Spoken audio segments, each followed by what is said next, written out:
You've been serving everyone, yet being served the least. Not anymore.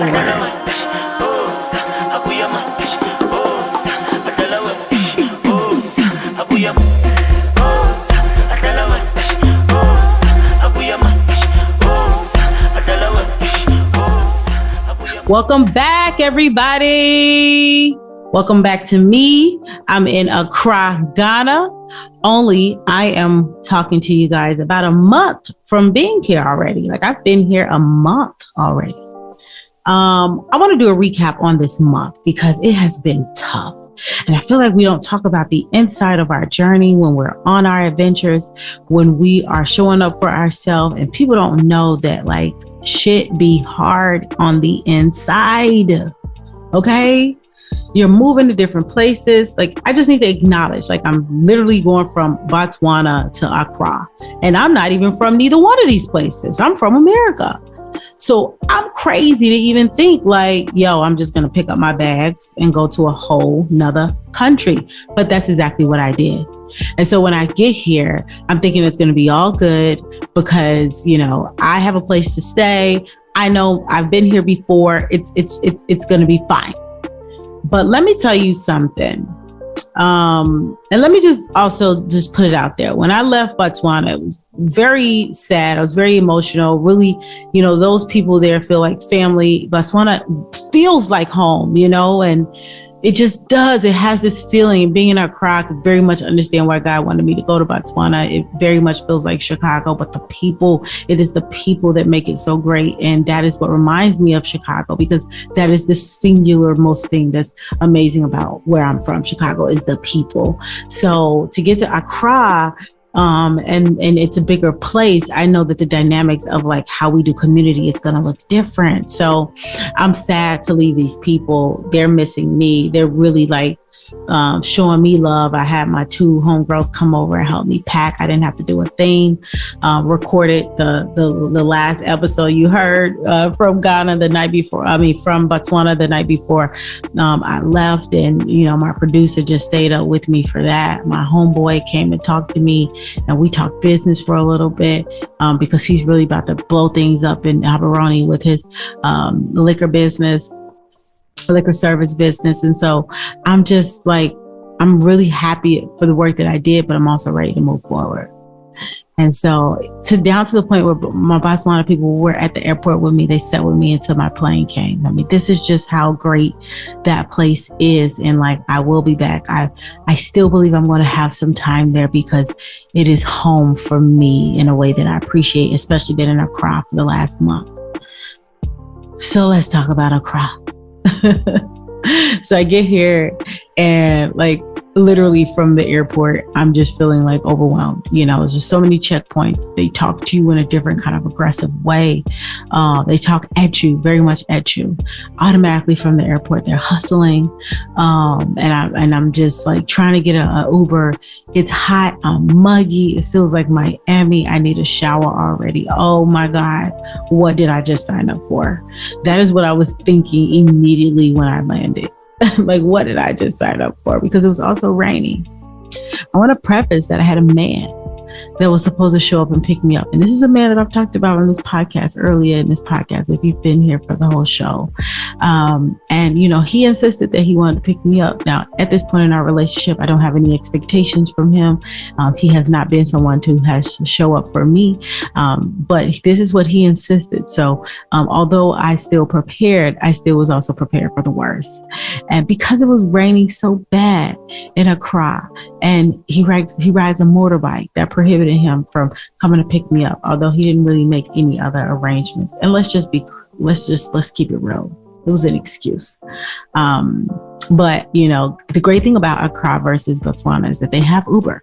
So I can just get on my phone and call a cab and get to going where I need to go. Whereas in Botswana, you really need to get a cab of someone that you know, because it's just not as safe and they don't have Uber. So there's no way to really monitor. But let me tell you something, between that heat and that man, I was already overwhelmed.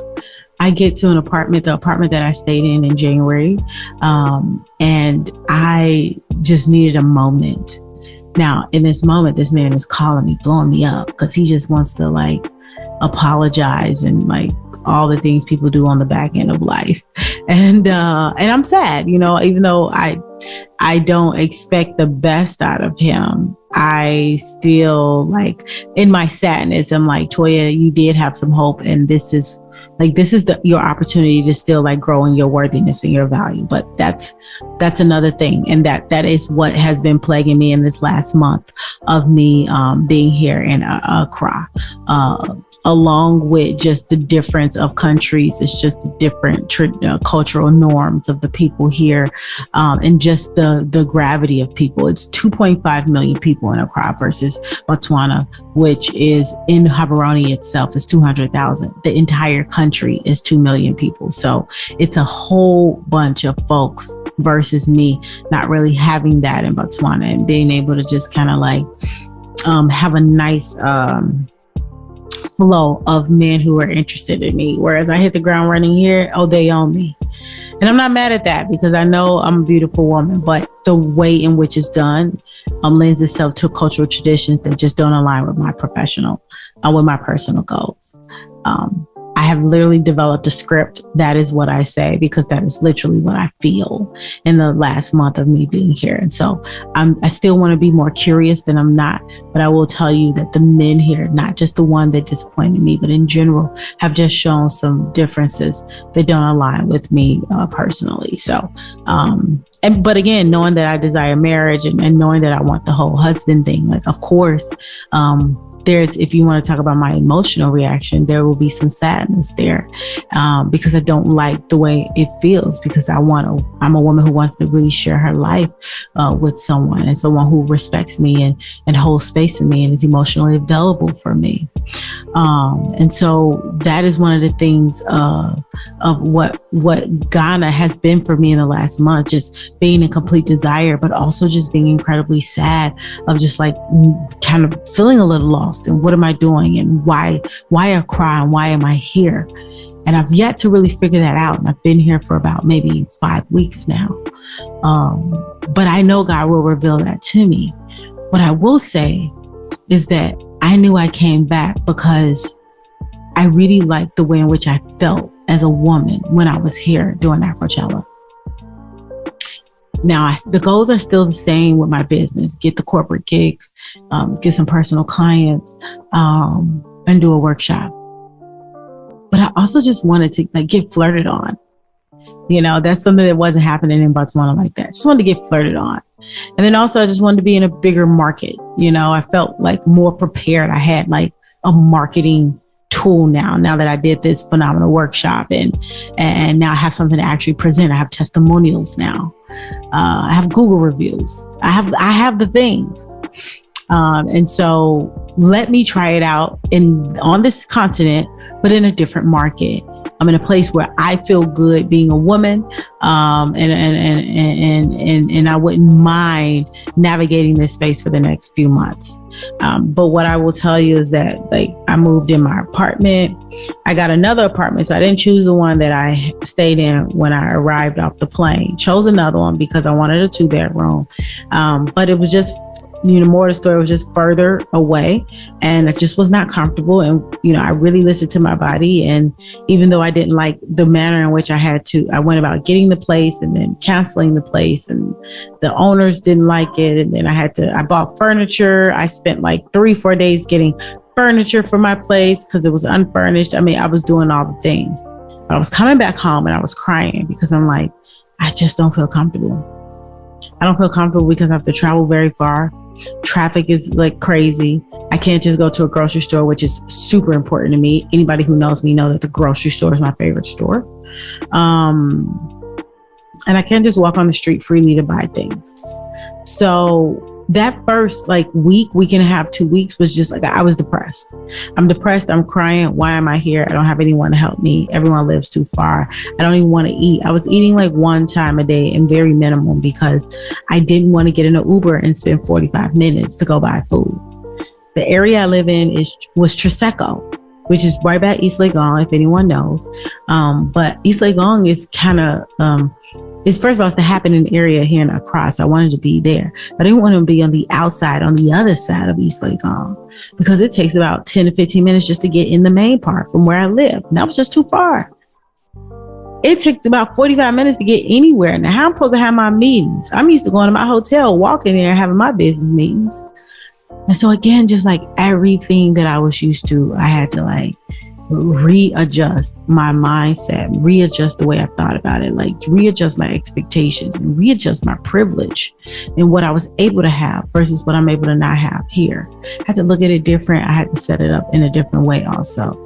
So after 2 weeks of being in this apartment, knowing that I don't want to stay here, I spent all my money. Okay. I spent so much money. I just, as I was spending it, I was just like, Latoya, you don't even feel right about none of this.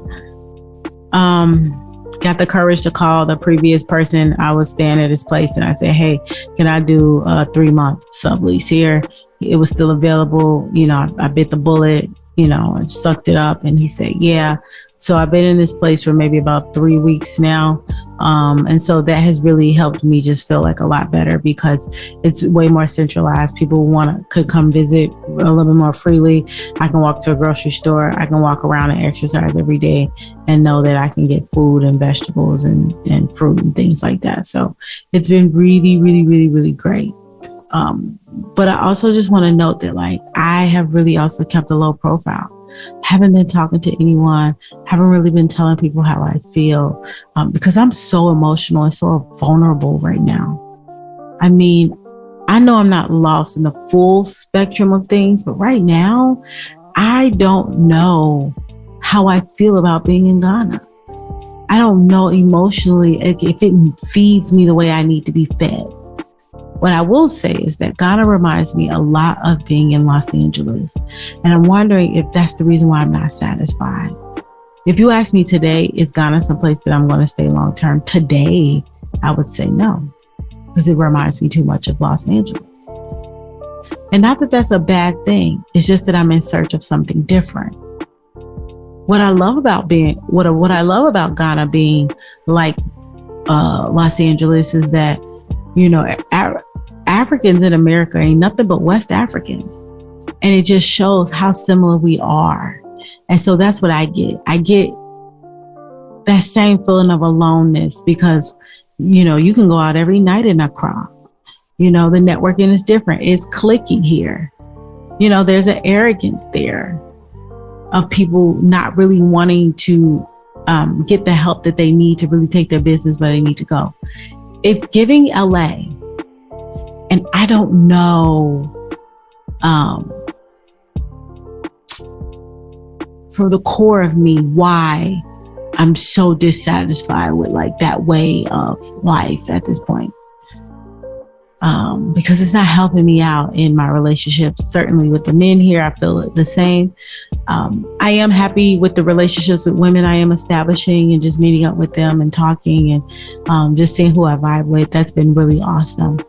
But there is a factor of being alone when you have to go to a whole nother place and seemingly start all over.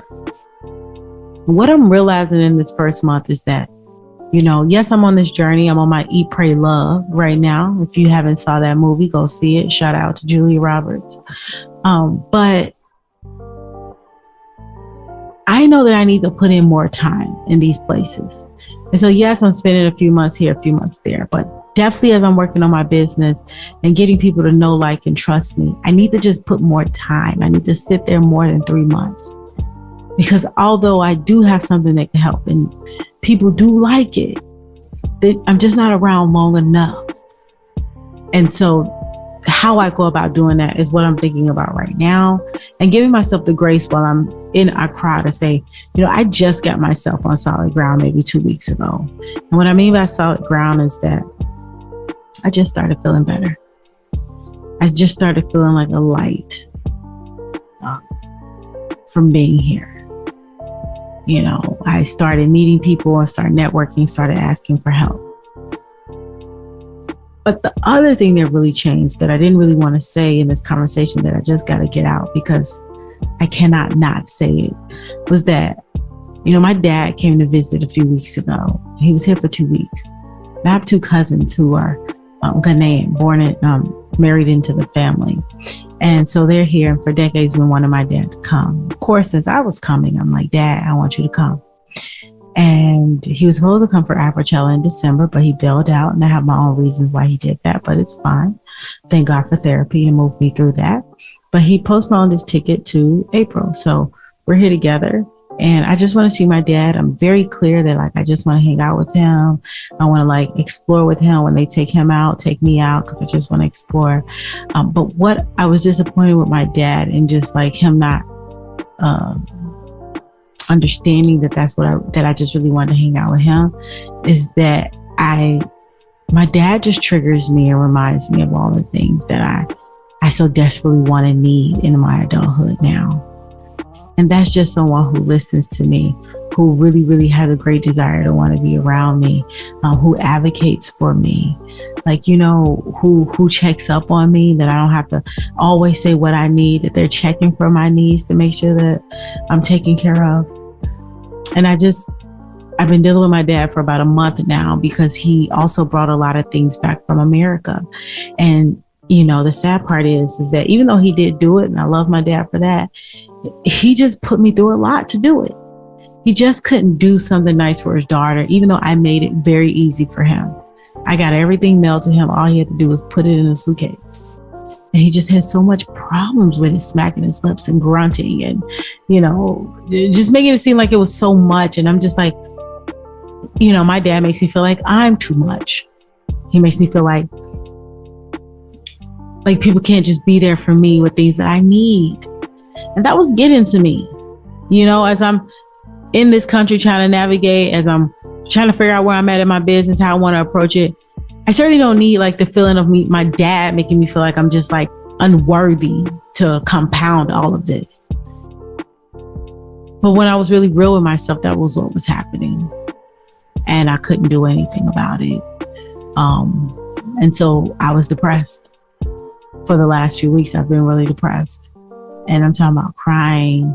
Even though I've been working out, doesn't matter. Just still not eating, not working on my business at a good pace, not calling anyone. Because unfortunately with my dad, I couldn't really get the resolve that I wanted from him and with him. And so one day he was here and it was just not a good day. I'll just put it that way. But in choosing me, I decided to call an Uber and just go home. I said I could be doing more and just better valuable, not around him. And of course, when I got home, I was crying and the tears were there. And I'm just kind of feeling bad because the core of what I was feeling is, why am I still at this space and place that I'm being affected by how my dad treats me in this, to the point of crying? Like, how can I be better than this? Because this is not better than yesterday. This is the same old way you've been acting. So what you gonna do? And I just thank God for friends. I always talk about that on this podcast. It all ends with community. I had my guy friend that I could call and talk to me and listen to me cry, don't judge me, who really holds the space and make me feel safe. The only thing is he just married to somebody else and he got 3 kids. So he can't really be there for me in the way in which I need him. But he was there for me in that way. And I appreciate it because my dad just made me, you know, inner child. Inner Toya was just kind of like, I don't feel safe. I don't feel protected. It wasn't even like dad really be there for me. Cause I'm like, I think I'm done with that, with what I think that person that I want him to be that he'll never be. But what I can also just be like is, Dad, I don't need this in my life. And so, just sad about the real life decisions that I got to make to honor myself is really what was going on through my mind. And I don't wish that on anyone, but in that moment, like, I just didn't feel safe. I didn't feel like these were the people in my life, from my dad to my cousins to the driver to the host. These men were not people that were going to make me feel like a good person. And remember the last episode, what I learned, you know, like, make the problem the problem. And dealing with my dad walks away and makes me feel like I'm a problem. And he gets the name calling. So it's just so hurtful. And I realized for 5 weeks, that's why I was sad and that's why I'm depressed. So when he left, magically, I just started feeling better. I started being more productive. I just feel happier. And I just am proud of myself for not giving up on me, for not having to sit there and accept that this has to be my life. Because of course I haven't talked to my dad since he left. It's been a couple weeks. He hasn't called. He don't care. And just what I know is not even in the spirit of talking about what I don't want. I can't wait to meet the man who shows up in a healthier way for me, for himself, and loves me properly. I can't wait. So those are some of the things that were getting to me. So down to this man that I'm seeing that it ain't working out. He doing a whole bunch of things that ain't just really right for me. Of course, he still reached out to me and we found our way to still see each other. And I'm just going to keep it real. He looks even better than what he did in January. This is the man that I met in Accra. And I saw him, and yes, it was nice to lay some kisses on him, but he's just not, I could tell that I just don't like him the same way that I used to like him when I first met him. Like, the ship has sailed. And that's why I'm often patient with things, because again, when you're in the height of an emotional like situation, like when we come down from it is usually what we really feel about it. I feel like when we're in that emotional state, it's all about how others are going to see us, and how us needing to regain our emotional state. But in this moment of seeing him again, and although just really like lusting after him, just knew for what I need for my personal needs long term doesn't really match. I'm not going to say it's been easy, because we went back and forth and it didn't really end well. And I feel how I feel about that, because there are ways that I could have showed up better. I'm still able to give myself grace, because I know that I only acted out because something was, again, unsafe for me. And what I can do is be better at communicating that, and walking away sooner. So down to this man, down to my dad, down to just being in another place and being uncomfortable, having to sell all of my furniture. Y'all, I had the person at my other apartment while I was selling furniture, I had it there for a few days. He was supposed to buy the mattress. Do you understand? And he said he'll have the money at the end of the month. He took the mattress before he paid me and made it seem like, well, because he said that he'll pay me at the end of the month, that was permission for him to take it and start using it now. So I was about to go beat him up. And I told him that. So he didn't have the money, and he had the nerve to put the mattress back in the apartment. So now the mattress, instead of it being new, became used. And so I had to drop the price on what I was selling it for because of it. Y'all, this month has been a lot.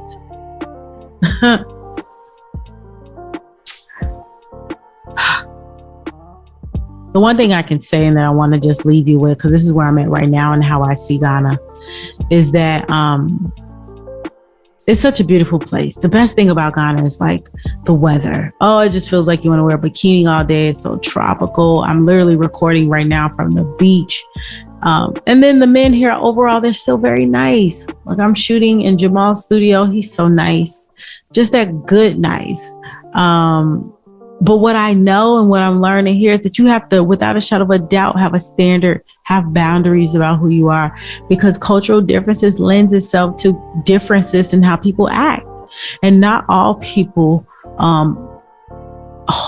respect people in the same way. And so as I'm navigating people, because this has always been a people journey for me, my journey with myself and how I relate to other people,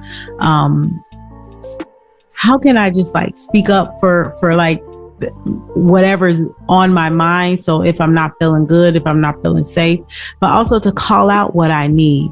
And if that person's not doing it, like being brave enough to just walk away and believing that there are people exist that can fulfill my needs. And I think overall, that's why I've also just been sad here, is because I know I'm in desire of that. And I'm just tired of like the patience that it takes. But like, I'm so tired. I'm also just been working on my business for 3 years. I'm just tired. I've been traveling for quite a few months. I'm just tired. I want a hug. I want some physical touch. I want some companionship. I want some intimacy. I want a whole lot of things. But what I know above all I want God to be pleased. So I endure and I practice obedience because I trust God more than I trust my comfort zone. So, and that's that. I mean, I'm telling you, look, I'm still on the journey, about 5 weeks here, have a few more months to go. I'm here. Okay. Y'all know that I'm here helping and coaching women. I do personal consulting. I help small business owners and self-employed entrepreneurs gain clarity on their life and structure their business, structure and refine their business so that they can go out there and be their own boss, so they can go start their own business, so they can get a profit, so they can be free, so they can live all over the world like I am, so they can, date and get loved up on properly, all these things. So they can finally stop serving everyone. So, yet being served at least. And so if you are interested in the 8-week coaching that I provide, trust me, it's transformation in there. Your life won't be the same. And the way in which I teach and how I teach is so unique. I am.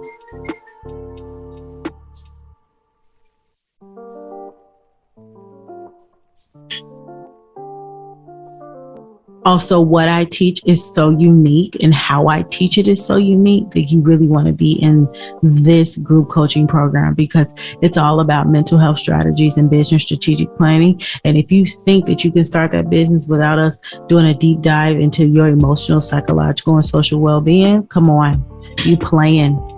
I've been where you want to go. So this 8-week coaching, you can hit me up at info@patentleatherproject.com, info@patentleatherproject, so that you can learn more and that you can become a part of this movement. Also, you guys know I'm doing some consulting. I'm working with small business owners, but also working with the big companies too. Look, stuff is happening in the world. It's impacting businesses, how they do businesses. It's also impacting how they have to work with their staff. And so what we do know is that people need leadership development. People need to be confident and people need to be empowered to continue on the mission of whatever the business is.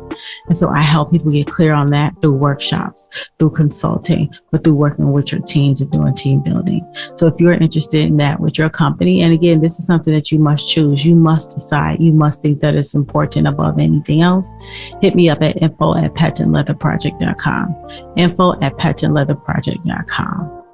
Also, know that the media, you guys have heard my radio performances. Just know that there's more. I'm looking to get exposure wherever I can so that people may know about me.